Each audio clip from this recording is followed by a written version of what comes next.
দিন আগে থেকে হচ্ছে ঈদের আগে থেকে ইফাত নামে এক ছেলে, ওকে নিয়ে ফেসবুকে বেশ ভালোই সমালোচনা হচ্ছে যে ও 15 লাখ টাকা দামে একটা খাসি কিনছে। তো ও যদি এই কাজটা না করে ও যদি সোশ্যাল ওয়ার্ক করতো, লাইক এই টাকাটা, এই 15 লাখ টাকাটা যদি কোনো একটা চ্যারিটি বা কোনো হচ্ছে গরিব মানুষ বা কোনো সংস্থা বা সে নিজেও যদি গরিব মানুষদেরকে দান সৎকার করতো, তাহলে কিন্তু তার আজকে এই পরিস্থিতিটা হতো না।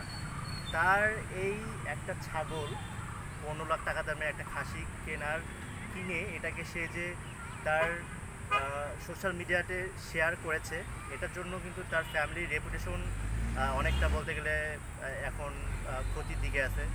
তার বাবা যে জব করে, তার বাবার জবেও অনেকটা প্রভাব পড়েছে। তো সে এইটা না করে যদি অন্যান্য সোশ্যাল ওয়ার্ক করতো, তাহলে কিন্তু আর এটা হতো না। তো বাবার টাকায় ফুটানি করাটা কিন্তু খুবই সহজ, বাবা মায়ের টাকায়, ফ্যামিলির টাকায় ফুটানি করাটা খুবই সহজ, কিন্তু তাদের রেপুটেশনটা ধরে রাখা অনেক টাফ।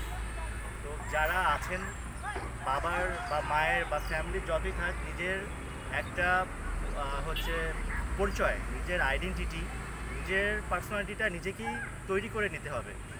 এই যে ইফাত ছেলেটা, ওর বাবা কষ্ট করে এই পর্যায়ে গিয়েছে, একটা উচ্চতর কর্মকর্তা ওর বাবা ঢাকা শহরে, মেবি কাস্টমসে জব করে। তো ওনার ছেলে জাস্ট একটা ছোট একটা পোস্টের কারণে ওনার বাবার এখন কত বড় একটা ক্ষতির একটা সম্মুখীন হতে হচ্ছে। তো বাবা মায়ের টাকায় ঘোরাটা, বাবা মায়ের টাকায় আইফোন কেনা, বাবা মায়ের টাকায় কার কেনা, বাবা মায়ের টাকায় হচ্ছে আপনার R15 কেনা, সিবিআর কেনা, এটা খুবই সহজ। এসব বাদ দিয়ে নিজেকে কীভাবে স্টাবলিশ করা যায়, নিজের একটা কীভাবে আইডেন্টিটি করা যায়, এগুলো নিয়ে চিন্তা ভাবনা করেন। বাবার যতই থাক, আর বাবার যদি খান বা বাবার মানে আছে, আপনি নিজে কিছু করবেন না, সেক্ষেত্রে তাদের যে একটা সমাজে যে একটা মান সম্মান, এটাকেও আপনাকে লক্ষ্য রাখতে হবে যে আমি কিছু করলে তাদের মান সম্মান যেন হানি না হয়, এটাকেও আপনাদেরকে অলওয়েজ মাথায় রাখতে হবে। তো ঠিক আছে, যদি ভুল কিছু বলে থাকি সবাই মাফ করবেন, সবাই দোয়া করবেন, সবাই ভালো থাকবেন, সুস্থ থাকবেন। আল্লাহ হাফেজ।